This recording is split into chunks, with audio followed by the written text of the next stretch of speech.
Hello दोस्तों, welcome to my YouTube channel. आज मैं हूं परपौड़ी में और आज हम जाने वाले हैं वैताल रानी परपौड़ी से। ठीक है, ये जो है नया रोड अभी बना हुआ है। वैसे तो वहाँ पे सिर्फ घाटी है वैताल रानी में, जो कि सीजी से एमपी को जोड़ती है। ठीक है, जिससे क्या है, पहले ये जो डिस्टेंस था 90 किलोमीटर लगभग था, जो अब इस रोड के बन जाने से लगभग 30 किलोमीटर 30 से 35 किलोमीटर हो गया। तो आज हम लोग जाने वाले हैं वैताल रानी। तो क्या है वैताल रानी, कहाँ है, उसके बारे में आज देखेंगे अपन आज के व्लॉग में। ठीक है, तो हम लोग निकल रहे हैं। फिलहाल अभी जाएंगे बस स्टैंड, मेडिकल से निकलेंगे हम लोग फाइनली वैताल रानी के लिए। तो फिलहाल हम लोग हैं परपौड़ी बस स्टैंड में। पीछे है दीक्षा मेडिकल स्टोर, जो है जय भाई का मेडिकल। तो अभी हम लोग यहाँ से निकलने वाले हैं वैताल रानी के लिए। चलिए ना।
अभी हम पहुंच चुके हैं ग्राम नर्मदा में।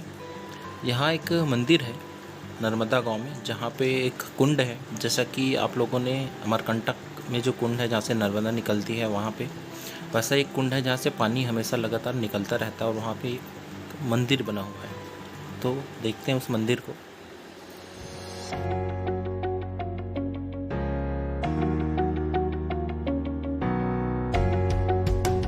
तो फाइनली हम पहुंच चुके हैं माँ नर्मदा मंदिर।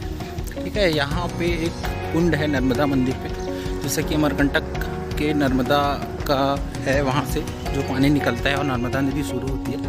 वैसा ही कुछ यहाँ पर भी है। यहाँ पर भी एक कुंड है। ये है वो कुंड जहाँ पर से हमेशा पानी जो है वो निकलता रहता है। तो एक तरह से इसको हम नर्मदा का ही उद्गम समझ सकते हैं। ये भी नर्मदा मंदिर ही है। आगे है मंदिर, ये है मंदिर माता नर्मदा का, जो कि शायद अभी बंद है।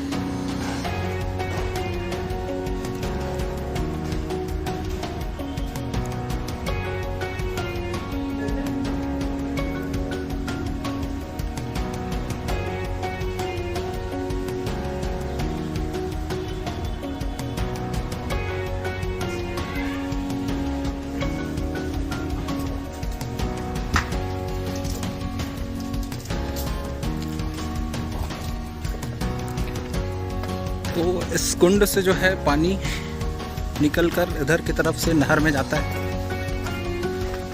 हम आपको दिखा देते हैं।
तो दोस्तों फाइनली हम लोग पहुंच चुके हैं अभी छुई खदान में।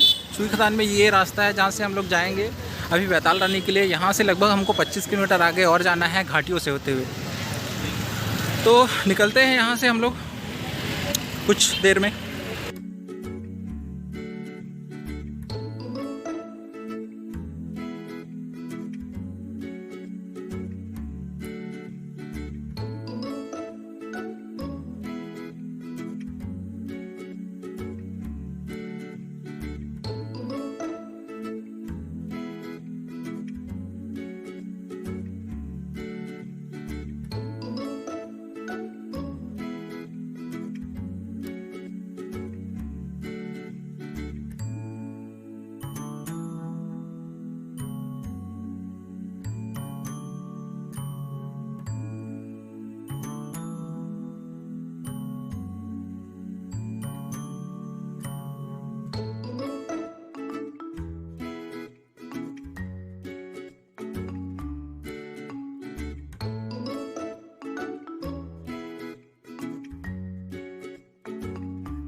तो दोस्तों अभी आपने देखा हम लोग थोड़ी सी घाटी चढ़ के आए हैं, वो है छिनारी बांध का घाटी और ये है छिनारी बांध। अभी हम लोग थोड़ा सा रुके हैं यहाँ पे। वापसी में हम लोग थोड़ा सा और रुकेंगे छिनारी बांध में, क्योंकि हम लोग सोच रहे हैं कि पहले हम लोग बैताल रानी घूम लें, उसके बाद रिटर्न में हम लोग बांध में थोड़ा सा टाइम स्पेंड करेंगे।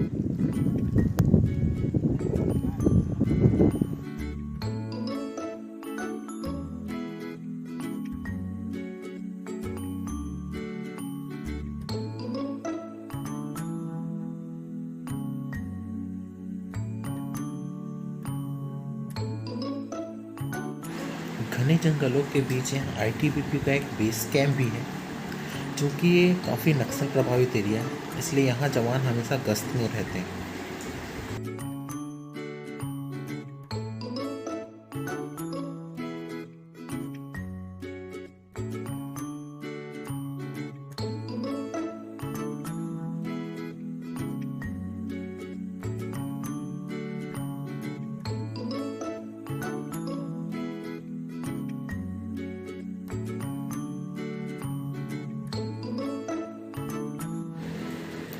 देवर्चा जो है इस रोड में लास्ट गांव है। इसके बाद जंगल और घाटी शुरू हो जाता है। कुछ लोग इसको देवर्चा घाटी के नाम से भी जानते हैं।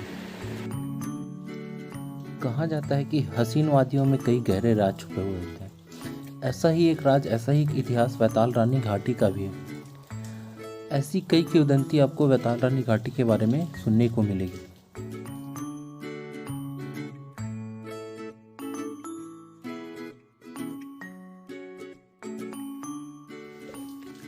जनश्रुति के अनुसार बैताल रानी का इतिहास कुछ इस प्रकार माना जाता है कि धमधा के राजा हरिश्चंद्र का विवाह लांजी की राजकुमारी से हुआ था।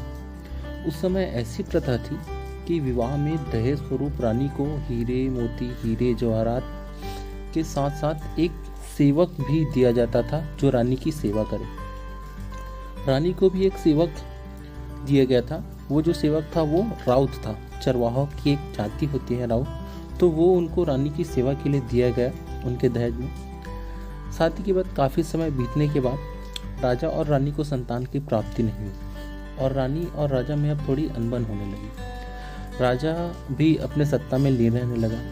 अब जो सेवक था वो रानी के काफ़ी करीब था, तो रानी ने उसे यह राज बता दिया कि राजा और रानी के बीच अब बात नहीं हो रही है। तो सेवक ने रानी को ढांढस बताया और धीरे धीरे वह रानी के करीब आने लगा और रानी और उस सेवक के बीच में प्रेम हो गया। जब उन दोनों के बीच का प्रेम इतना बढ़ गया कि वे एक दूसरे के बिना रह नहीं सकते थे, इसलिए उन दोनों ने मिलकर एक दिन योजना बनाई और महल से भागने का योजना बनाया और वो महल से भागकर लांजीगढ़ की तरफ निकल गए और रास्ते में बसंतपुर और बकरकट्टा के बीच जो पहाड़ी है जहाँ पे भी घाटी बनी है, वहाँ पे वो आराम करने के लिए रुक गए।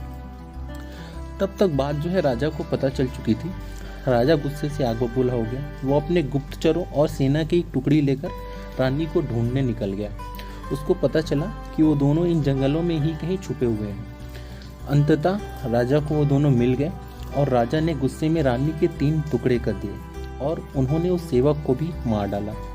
वहाँ जो मंदिर है उसमें जो प्रतिमा स्थित है माता की, वो 3 टुकड़ों में बटी हुई है, जिसको बोला जाता है कि ये उसी रानी का शरीर है जो राजा के काटने के बाद पत्थर में तब्दील हो गया। तो ये है जनश्रुति के अनुसार यहाँ की कहानी, यहाँ का इतिहास।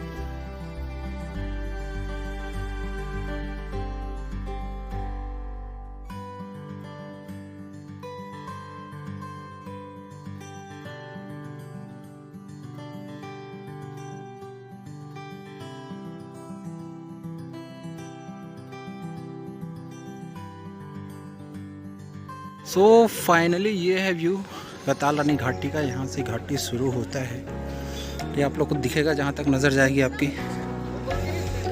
कोशिश करते हैं दिखाने की। देखिए भीड़ कैसे जमा है यहाँ पर। व्यू देखिए सामने का।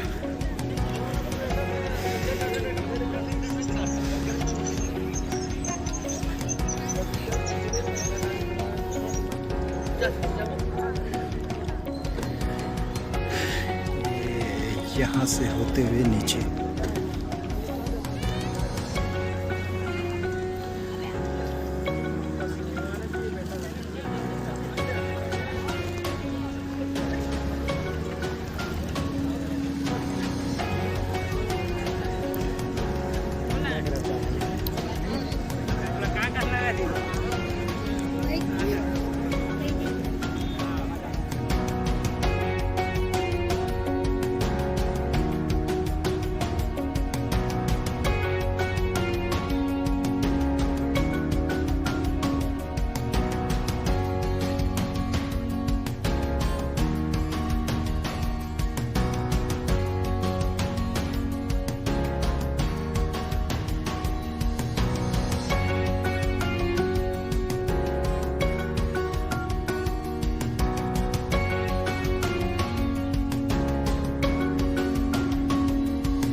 क्या हुआ तेरा वादा, वो कसम, वो इरादा, भूले का दिल जिस दिन तुम्हें, वो दिन जिंदगी का आखिरी दिन होगा।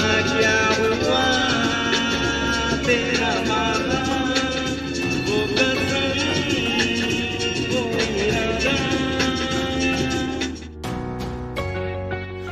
वैताल रानी घाटी की दूरी अगर हम देखें तो वैताल रानी मंदिर और घाटी जो है गंडई से लगभग 46 किलोमीटर, खैरागढ़ से 36 किलोमीटर, कंवर्धा से 83 किलोमीटर, राजनांदगांव से 77, रायपुर से 120 और दुर्ग से 90 किलोमीटर दूर स्थित है।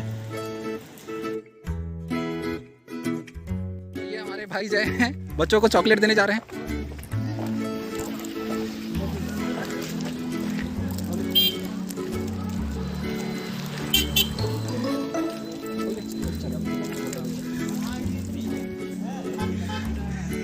अब हम निकल चुके हैं वैताल रानी घाटी से फाइनली आगे मंदिर के लिए। बाय दोस्तों, bye bye bye bye bye bye bye.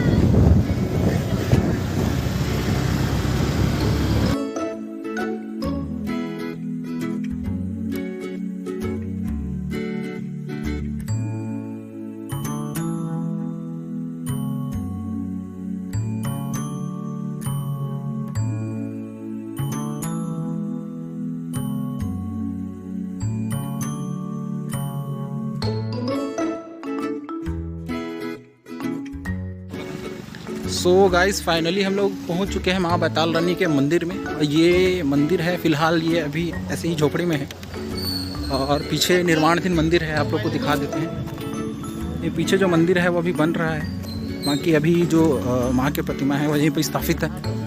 तो ये चलते हैं मंदिर के अंदर, दर्शन करते हैं माता रानी के।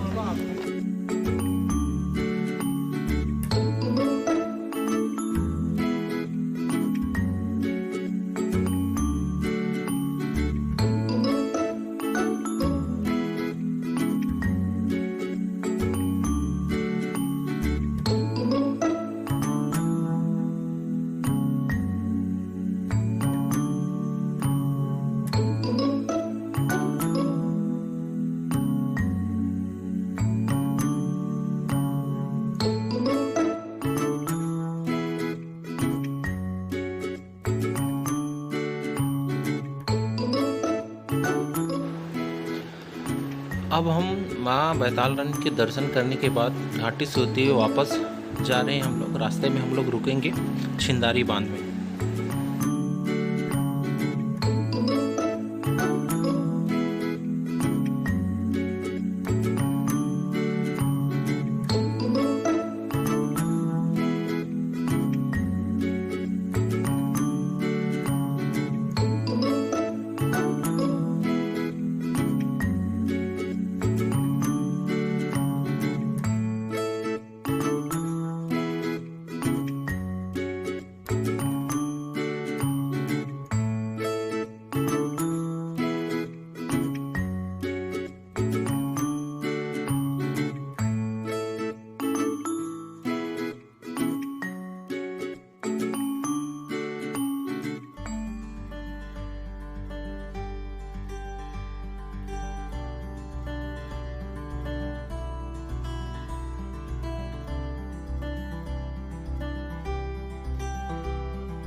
ये आए हैं हम छिंदारी बांध में। देखिए यहाँ का मनोरम नज़ारा। पहचान पत्र दिखाएं, वैसे बिना पहचान पत्र के हम लोग को घुसने दे दिया गया है यहाँ पर। तो हम रिटर्न जा रहे हैं वापस। जैसे कि हमने पहले बताया था, हम लोग जाते समय यहाँ नहीं रुके थे, हम लोग वापसी में भी रुके हैं। हमने एक छोर से इसका नज़ारा आपको दिखाया था। अब ये है फ्रंट व्यू, जहाँ पे इसका ये गेट बना हुआ है। यहाँ पे गेट बना हुआ है, यहाँ एंटिया मेटिया वहाँ पे, और यहाँ से ये नहर है जहाँ से पानी जाती है। तो आइए अब आपको नज़ारा दिखाते हैं छिंदारी बांध का।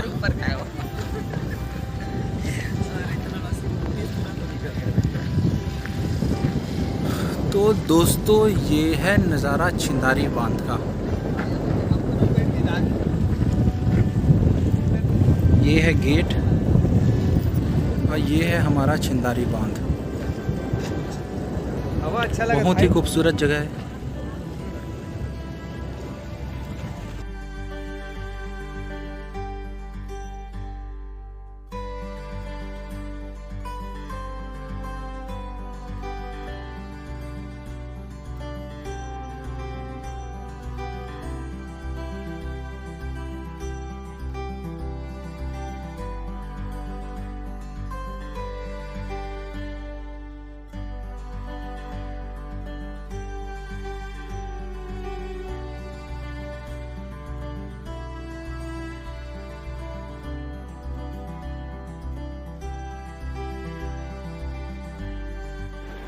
तो हम फिर से पहुंच चुके हैं नर्मदा में।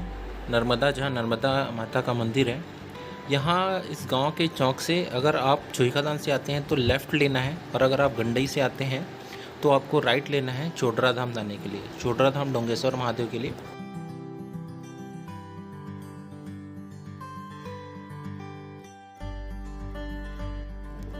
तो दोस्तों हम लोग तो अभी जा रहे हैं डोंगेश्वर महादेव के लिए, जिसको चोडरा धाम के नाम से भी जाना जाता है। पर आप लोग जैसे कि देख रहे हैं, यहाँ पे बारिश स्टार्ट हो चुका है। हम लोग भीगते हुए जा रहे हैं, रेनकोट भी नहीं रखे हैं। देखते हैं पहुँच पाते हैं कि नहीं वहाँ तक। बाकी बारिश काफ़ी तेज़ हो रही है यहाँ पर। यहाँ हम जिस रोड से आ रहे थे, उस रोड से हम लोग अब लेफ़्ट साइड जाएंगे। यहाँ पे आप लोग आएंगे तो आप लोग को दिखेगा यहाँ पे गेट बना हुआ है, प्रवेश द्वार बना हुआ है डोंगेश्वर महादेव मंदिर।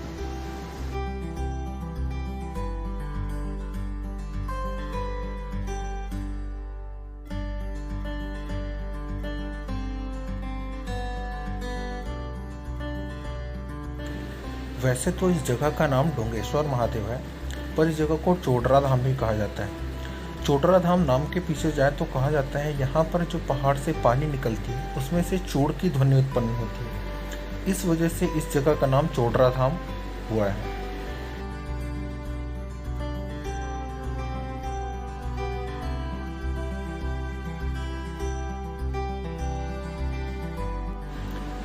डोंगेश्वर महादेव का जो मंदिर है वो पहाड़ के नीचे है। इसके लिए आपको सीढ़ियों से होते हुए नीचे जाना पड़ेगा, और जैसे ही आप नीचे जाएंगे यहाँ पे एक कुंड बना हुआ है। इस कुंड में आप पैर वगैरह धो सकते हैं।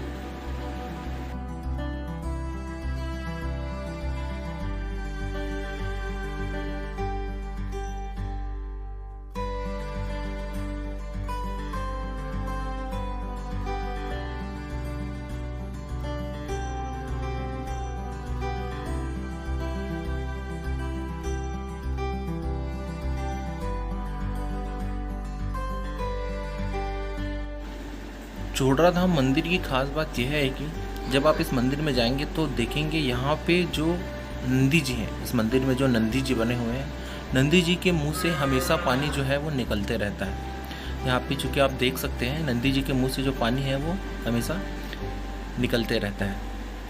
यह जो पानी है पीछे पहाड़ से होकर आता है।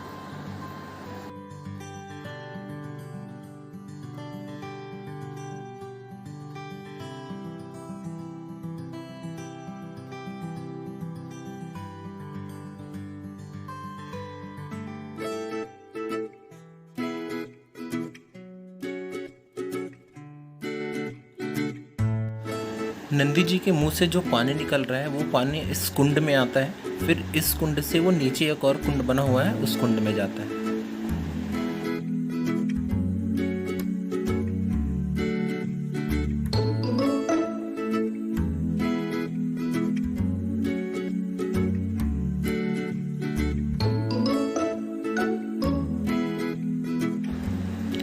ये एक और रास्ता है नीचे से जो गांव से होके आता है, इस रास्ते से भी आप आ सकते हैं। हम लोग जो है ऊपर के रास्ते से आए हैं, आप नीचे से भी आ सकते हैं। नीचे से अगर आप आएंगे तो ये गांव से होते हुए आएगा। आप जब यहाँ आएंगे तो आपको कई यहाँ पर सुरंग बने हुए मिलेंगे और आपको तप स्थल भी दिखाई देगा।